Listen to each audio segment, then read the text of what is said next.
আপনার জীবনটাকে রমজান বানিয়ে নিন, তাহলে দেখবেন মৃত্যুটা ঈদে পরিণত হয়ে যাবে ইনশাআল্লাহ। আলহামদুলিল্লাহি রাব্বিল আলামিন ওয়াল আকিবাতু লিল মুত্তাকিন ওয়াসসালাতু ওয়াসসালামু আলা আশরাফিল আমবিয়া ওয়াল মুরসালিন ওয়া আলা আলিহি ওয়া আসহাবিহি আজমাইন। প্রিয় দর্শক এবং শ্রোতা মণ্ডলী, আমরা দেখতে দেখতে সেই মাগফিরাতের দশকের মধ্যে চলে আসলাম। আর মাগফিরাতের দশকে ক্ষমা পাওয়ার জন্য যে 5টি কাজ অবশ্যই আপনাকে করতে হবে।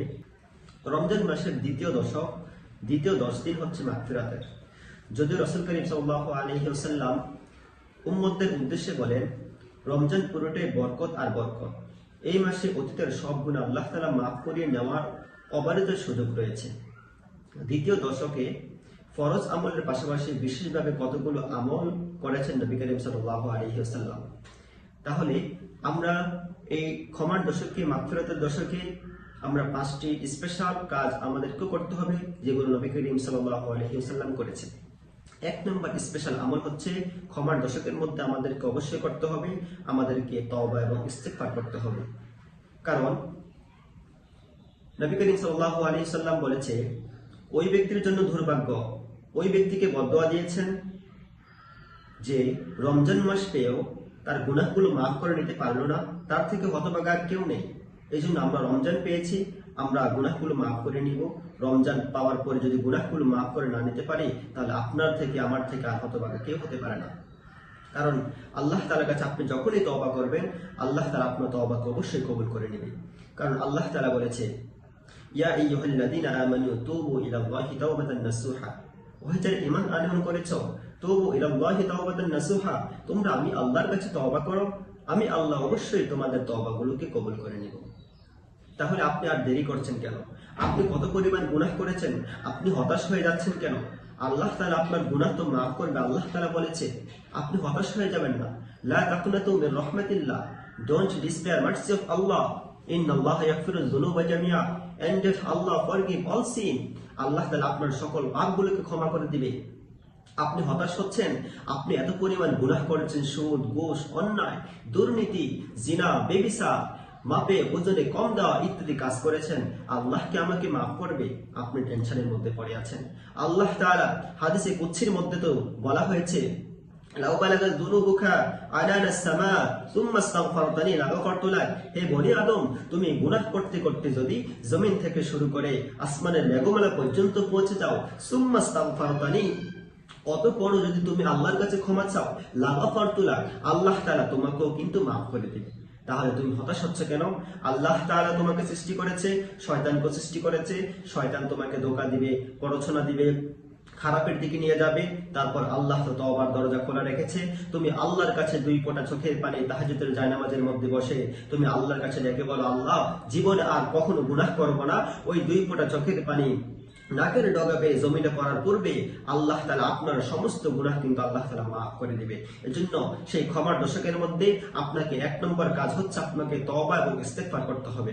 আর সব সময় আপনি ইস্তিগফারের সাথে লেগে থাকবেন, তাহলে আপনাকে আল্লাহ তাআলা মুস্তাজাবুদ দাওয়া বানিয়ে দিবে। যদি আপনি মুস্তাজাবুদ দাওয়া হয়ে যান, তাহলে আপনি আল্লাহর কাছে যাই চাইবেন আল্লাহ তাআলা তাই আপনাকে দিয়ে দেবেন ইনশাআল্লাহ। 2 নম্বর মাগফিরাতের দশকে যে কাজটি অবশ্যই করতে হবে, তারাবি ও তাহাজ্জুদের নামাজ আমরা যেরকম আদায় করতেছি, সেই মাগফিরাতের দশকের মধ্যেও আদায় করতে হবে। দেখা যাচ্ছে আমাদের রমজান যত শেষ হয়ে যাচ্ছে, আমাদের তারাবি এবং তাহাজ্জুদে আমাদের আমলের মধ্যে ততই পরিমাণ ঘাটতি দেখা যাচ্ছে। সেটা করা যাবে না। দিনে রোজা রেখে আল্লাহর সন্তুষ্টি লাভে তাহাজ্জুদ গুরুত্বপূর্ণ। এই সময়ে তারাবি রমজানে বিশেষ ইবাদত। যে ব্যক্তি, নবী করিম বলেছে, মান কামা রমাদানান ঈমানান ওয়া ইহতিসাবান গুফিরা লাহু মা তাকদ্দাম মিন যামবি, যে ব্যক্তি রমজান মাসের মধ্যে সারাদিন সিয়াম সাধনা করার পরে কিয়ামুল লাইল করলো, তারাবির নামাজ পড়লো, তাহাজ্জুদের নামাজ পড়লো, আল্লাহ তাআলা তার অতীতের সমস্ত গুনাহগুলোকে মাফ করে দিবে, যদি সে ঈমান এবং ইখলাসের সঙ্গে এগুলো আদায় করে থাকে। এজন্য আমরা রমজান মাসে 2 নম্বর মাগফিরাতের দশকের মধ্যে আমরা তারাবি এবং তাহাজ্জুদের নামাজগুলো বিশেষভাবে আমরা গুরুত্বের সাথে আদায় করব। 3 নম্বর হচ্ছে রোজাদারকে ইফতারি করানো। রমজান মাসে আপনি ইফতার করেন এবং আপনি কোনো একজন ভাইকে ইফতার করান। কারণ নবী করিম বলেছে, ইফতারি করানোর সওয়াব সম্পর্কে নবী করিম বলেছে, যে ব্যক্তি কোন রোজাদারকে ইফতারি করাবে সে রোজাদারের সমপরিমাণ সওয়াব লাভ করবে, কিন্তু রোজাদারের সওয়াবের কোনো কমতি হবে না। এজন্য আপনি কমপক্ষে একটি খেজুর হলেও একটি মানুষকে দিয়ে, একটি রোজাদার ব্যক্তিকে দিয়ে আপনি ইফতার করান, তাহলে ওই ব্যক্তি যতটুকু পরিমাণ সওয়াব লাভ করেছে আপনিও ঠিক ততটুকু পরিমাণ সওয়াব লাভ করতে পারবেন। আপনি খেজুর দিতে পারেন নাই, আপনি এক গ্লাস পানি দেন, এক গ্লাস পানি দেওয়ার মাধ্যমে সে যে ইফতার করলো, ইফতার করার কারণে সে যতটুকু সওয়াব লাভ করবে আপনিও ততটুকু পরিমাণ সওয়াব লাভ করতে পারবেন, কিন্তু তার সওয়াবের মধ্যে কোনো পরিমাণ ঘাটতি হবে না। এটাই হচ্ছে রমজান মাসে মাগফিরাতের ক্ষমার দশকে 3 নাম্বার স্পেশাল আমল, স্পেশাল কাজ। 4 নাম্বার হচ্ছে রমজান মাসে সেই মাগফিরাতের দশকের মধ্যে আমাদেরকে বেশি বেশি করে দান সদকা করতে হবে। পবিত্র রমজানে দান সৎকার সওয়াব ও মর্যাদা অন্য মাসের তুলনায় অনেক অনেক গুণ বেশি। আব্দুল্লাহ ইবনে আব্বাস রাদিয়াল্লাহু তাআলা আনহু বলেন, রাসূল করিম সাল্লাল্লাহু আলাইহি ওয়াসাল্লাম ছিলেন মানুষের মাঝে সর্বশ্রেষ্ঠ দাতা। রমজানে তার দানশীলতা অন্য সময় থেকে অধিক পরিমাণ বৃদ্ধি পেয়ে যেত।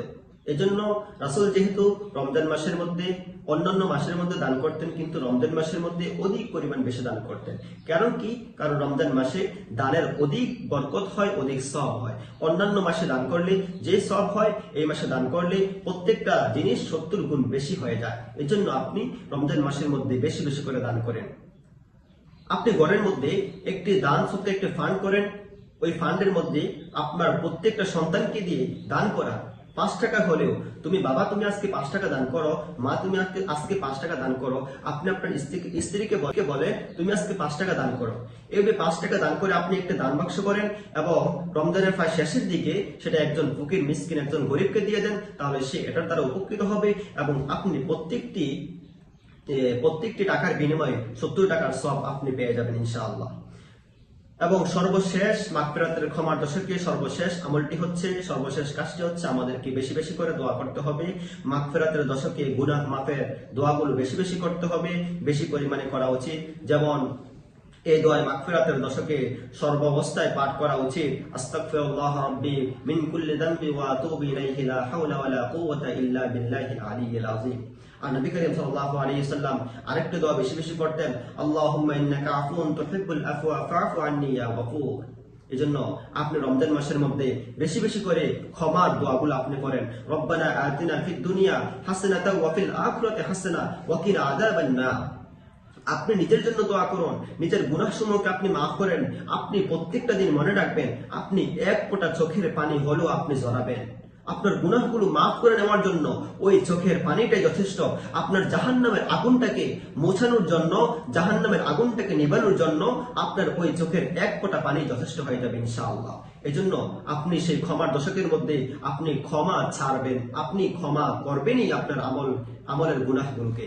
তাহলে আপনার দেখবেন আপনার আমলের পাল্লা ভারী হবে, আপনার পাপের পাল্লা অধিক হালকা হবে, পাপ একদম ছিন্ন বিচ্ছিন্ন হয়ে যাবে। তাহলে ইনশাআল্লাহ আপনার মৃত্যুটা হাসতে হাসতে হবে, মৃত্যুটা ঈদে পরিণত হবে। তাহলে আমরা রমজান মাসে মাগফিরাতের দশকে এই 5টি কাজ অবশ্যই করব।